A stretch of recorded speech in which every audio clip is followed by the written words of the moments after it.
Between January 2010 and September 2010, we planted 1,500 pre-rooted red mangrove seedlings. We lost every single one of them. So we'd plant 200 in a day, go home and come back the next day, and they all disappeared.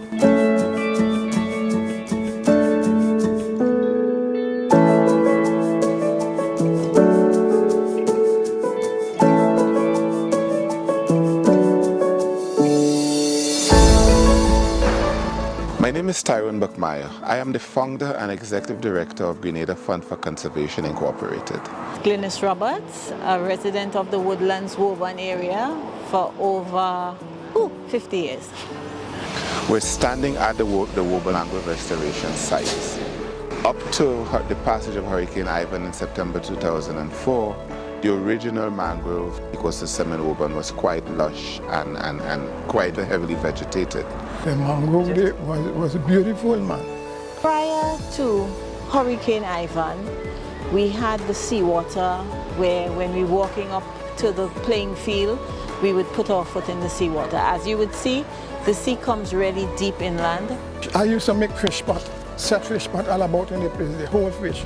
You're going to hold big fish there, you're walking in the road and you hear them fish jumping out, patch out in the place there. The mangrove was destroyed by Hurricane Ivan. This was in 2004, of course. Subsequent to the passage of Hurricane Ivan, in 2006, even before GFC was established, we were involved with a small team of scientists who came to Grenada, well, some Grenadians and others who came in, to conduct a mangrove assessment, an assessment of mangrove ecosystems on Grenada to see how they fared during the hurricane.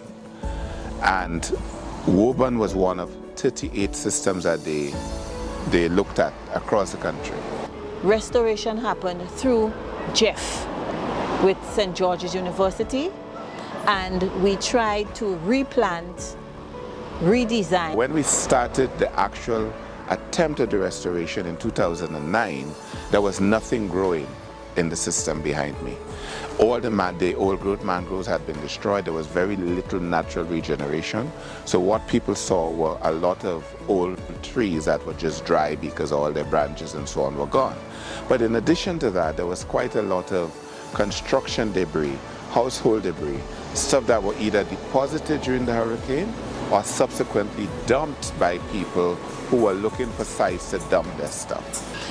After Hurricane Ivan, a new development came a little down the coast with the Clarkscourt Bay Marina. They took out some of the mangrove and promised to replant. They have started replanting, but I do not think we will get as much as they took out from that exercise. So a project that was funded by the Just Small Grants Project allowed us to work with a community group, the Woburn Woodlands Development Organization. That's a local group here in the community. And with the Woburn Woodlands Development Organization, we were able to hire community persons to remove all the construction debris, all the housing debris that was dumped or thrown by the hurricane. There were 40-foot containers rotting on the site. There were mounds of mud that were dumped from other sites here. So in a few months, in late 2009, we removed all of those things. Working with the community group, we established a community nursery. And we went to a number of donor sites around the country to collect red mangrove seedlings. Seeds, because we determined that what we wanted to do was try to do a mangrove regeneration, a mangrove restoration in the area using primarily red mangroves because this was a red mangrove system. At the beginning of 2010, we started to plant because by then our seeds that we had collected and had in the nursery were about 12 weeks old, and that was the time at which the scientists suggested we could plant them out. Between January 2010 and September 2010, we planted 1,500 pre-rooted red mangrove seedlings. We lost every single one of them.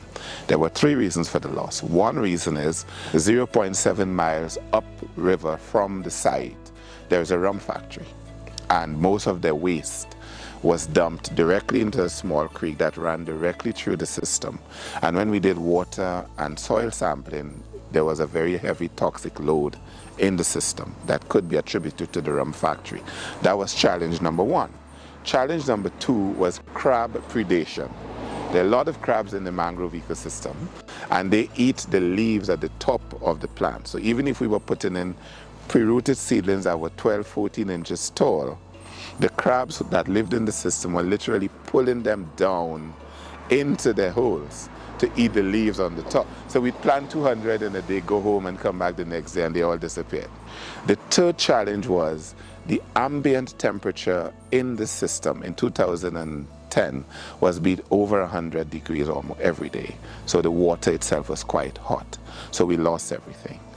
Between 2010 and 2013, our scientific team came up with a method of planting the mangroves in raised beds, which we built in the system with bamboo, banana stalk, the banana tree trunks basically, grass and mud that we will build about 18 inches high, so that when we put in the plants, they were not directly interacting with the hot water or the crabs in the system. And then we started planting inside of those things, and then we started to see success. The sniggly part we had was creating these mountains to replant in the middle. So as you look here, the system is totally regenerated.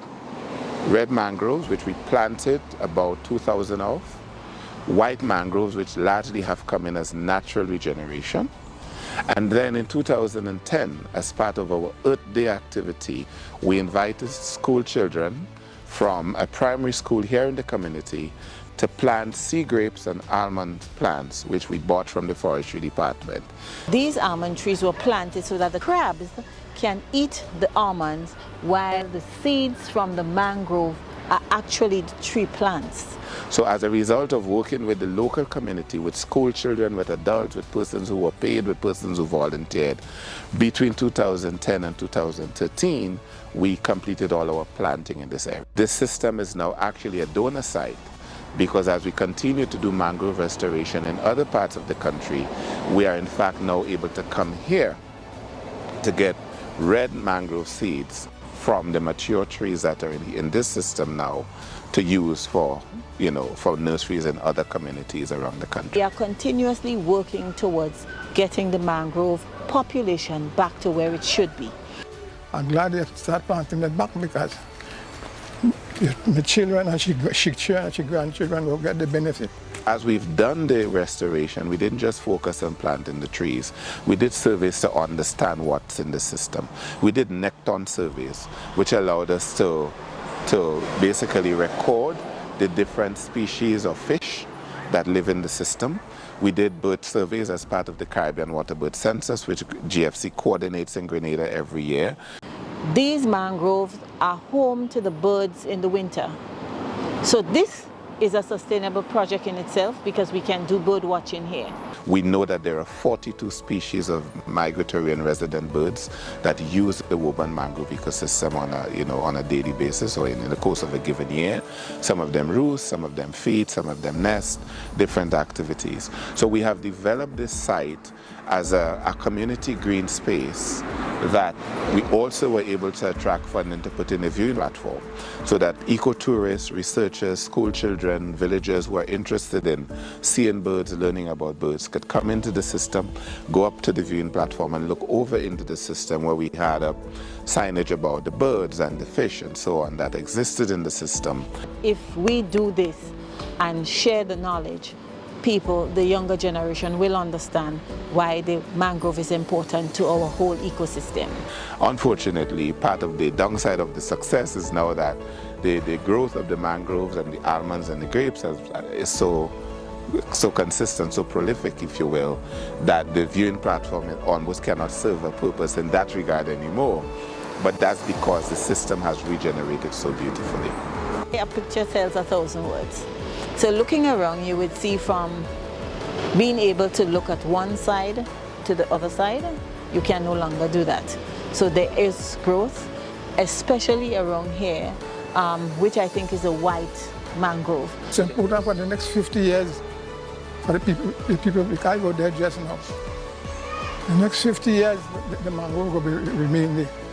I would say success.